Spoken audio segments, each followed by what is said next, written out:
par leur opinion au lieu de faire confiance et de croire en la parole de Dieu. Bien-aimés, le mouvement missionnaire mondial a un grand nombre d'églises en Haïti, à Port-au-Prince.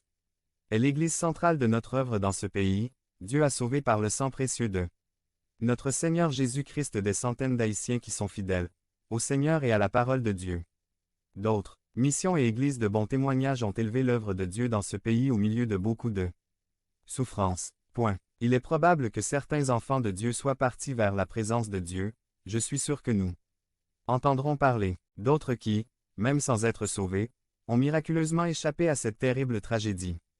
Lorsque nous voyons la souffrance, les pertes en vies humaines, nous ne pouvons nous empêcher de nous apitoyer sur notre sort et de pleurer tant de douleur. Des milliers de personnes sont parties pour l'éternité sans Christ, sans Dieu et sans espoir. Certains ont évoqué ce cataclysme comme un effet du pacte satanique de la nation.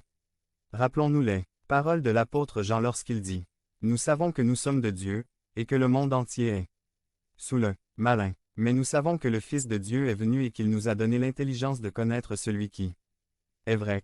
Et nous sommes dans le vrai, en son Fils Jésus-Christ.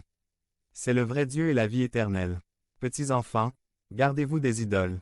Amen. 1 Jean 5,19 à 21.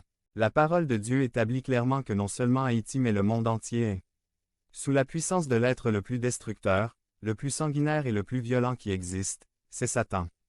Que le Seigneur réprimande. Non seulement elle détruit l'homme, mais elle attribue également ses mots à Dieu. Devenez membre de la chaîne et AIDEZNOUS à propager la parole de Dieu dans le monde entier.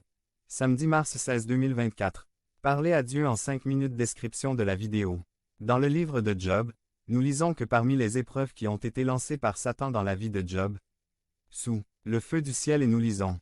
Il parlait encore, quand un autre vint qui dit, le feu de Dieu tomba du ciel, brûla les brebis et les bergers et les consuma.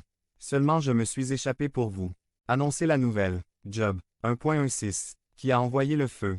Satan ou Dieu? Sans aucun doute Satan, mais de qui les hommes disaient-ils que le feu était descendu?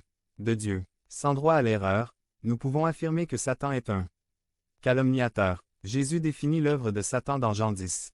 10. Le voleur ne vient que pour voler, tuer et détruire. Je suis venu pour qu'ils aient la vie et qu'ils l'aient en abondance.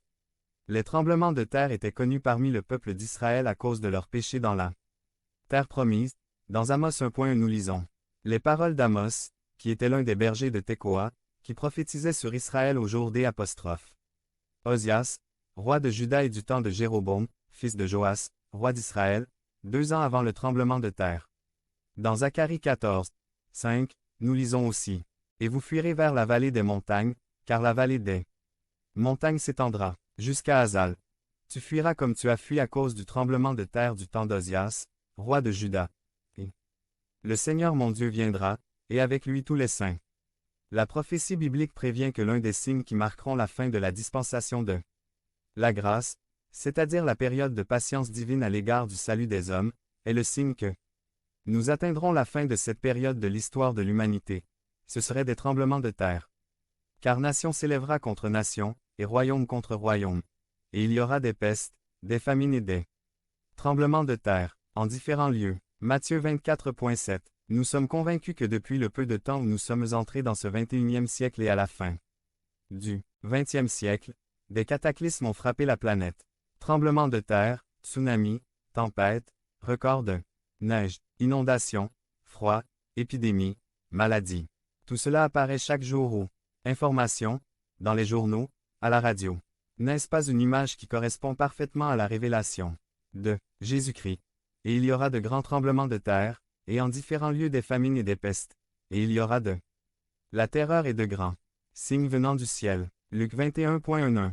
Jésus a prévenu que tout cela serait le début des douleurs car une nation s'élèvera contre une nation, et un royaume contre un royaume.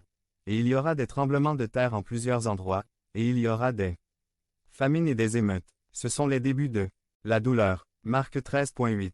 De quelle naissance le Seigneur parle-t-il? Il parle de la naissance du jugement qui s'annonce dans le monde entier. La tragédie d'Haïti n'est rien comparé à ce qui s'en vient. Dans Luc 21.11, il déclare « Et il y aura de grands tremblements de terre, et des famines et des pestes en différents lieux, et il y aura de la terreur et de grands signes venant du ciel. » Non seulement la terre, Mais même l'espace lui-même est une source d'inquiétude, il y a des météorites qui volent dans l'espace à proximité de la Terre, on craint que dans un avenir pas trop lointain il y ait un impact. Aux proportions inimaginables. Devenez membre de la chaîne et AIDEZNOUS à propager la parole de Dieu dans le monde entier. Samedi mars 16 2024. Si vous croyez en la puissance de Dieu, commentaire 11. Les tremblements de terre ne sont pas seulement des signes de jugement mais aussi de libération, dans la prison philippienne où Paul et Silas ont été emprisonnés après les avoir torturés au moyen de verges dans le derrière d'eux. Il y eut un tremblement de terre qui apporta la libération. Puis soudain il y eut un grand tremblement de terre, de sorte que les fondations de la prison furent ébranlées. Et aussitôt toutes les portes s'ouvrirent, et les chaînes de chacun furent détachées. Actes des Apôtres 16.26. Ce tremblement de terre dans la prison philippienne a non seulement libéré les apôtres des liens et des chaînes, mais a également amené le geôlier aux pieds de notre Seigneur Jésus-Christ. Paul et Silas prêchaient depuis un mois et rien ne s'était produit en dehors de la conversion de Lydie de Thyatire, mais ce tremblement de terre provoqua l'accomplissement de la vision de Paul de l'homme macédonien dans Actes 16. 9. Et une vision fut montrée à Paul à nuit. Un Macédonien se leva, le suppliant et disant, « Viens en Macédoine et aide-nous. » La tragédie d'Haïti fait partie des avertissements selon lesquels nous nous rapprochons d'une tragédie de plus grande ampleur et de plus grande destruction. Dans le livre de l'Apocalypse, nous lisons, « Je regardai quand il ouvrit le 6e sceau, et voici, il y eut un grand tremblement de terre. Et le soleil devint noir comme un sac, et la lune devint toute comme du sang. Apocalypse 6,12. Le 7e ange versa sa coupe en l'air, et une voix forte sortit du temple du ciel, du trône, disant, « C'est fait. » Puis il y eut des éclairs, des voix et du tonnerre, et un grand tremblement de terre, un tremblement de terre si grand,